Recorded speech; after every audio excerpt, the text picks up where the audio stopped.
Today in this video, I'm going to show you how we can make like a simple maintenance page for your website. If you're a beginner or a newbie, I think this video helpful for you. If you watch this complete video, then you can make like this type of simple maintenance page for your website. So basically this is the front end. If you see, as a user will see like this page. As you can see, this is the images here and the text, and here the paragraph text, and here this contact us button. If you see this backend, then you'll see it's very simple as like drag and drop system. If I drag here like a heading, then you'll see the heading will be present here. And if you want to change anything else in there, just simply click on this text, and then you'll see the text are there, and here lots of things are present there. Okay, here this advanced option, lots of things are there. Okay, so now let me show you how you can install that thing into your one website. So go to the plugin and click on add new, and click on upload plugin and choose file and select your recently downloaded file. So I select my file.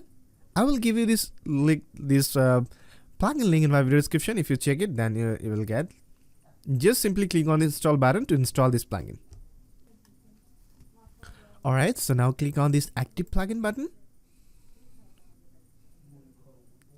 We successfully activate this plugin, and then you will see like this type of pop-up. So let me click on this verify key, then our license key is activated there.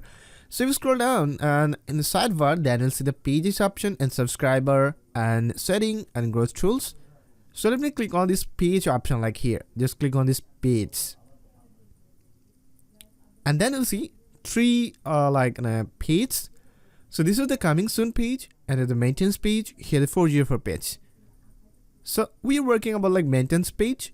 So click on activate button, here this activate option, and here option also click on this set a maintenance mode page. Just click on this page.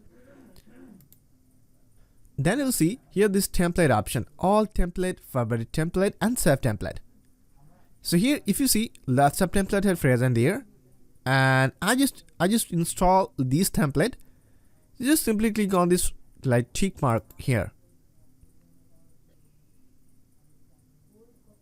and then I just got like this type of thing. So if you want to change anything else in there, so you can change. Suppose you want to change this contact form link, so you can change the link. So let me save here. Just simply click on the save button to save this one. And if you see the sidebar, then you'll see the link here. You can type your mail, or if you want to give your Facebook page link or any kind of another thing, so you can type here. And if you want to change the text, or if you want to make it bold or etc, you can do from there. So here, as you can see here, maintenance page is now activated. I hope guys now you can do it yourself, and it's a very simple thing. So if you like this video, just simply click on this like button, and if you're new here in my channel, so please consider and subscribe, and thanks for watching. Thank you.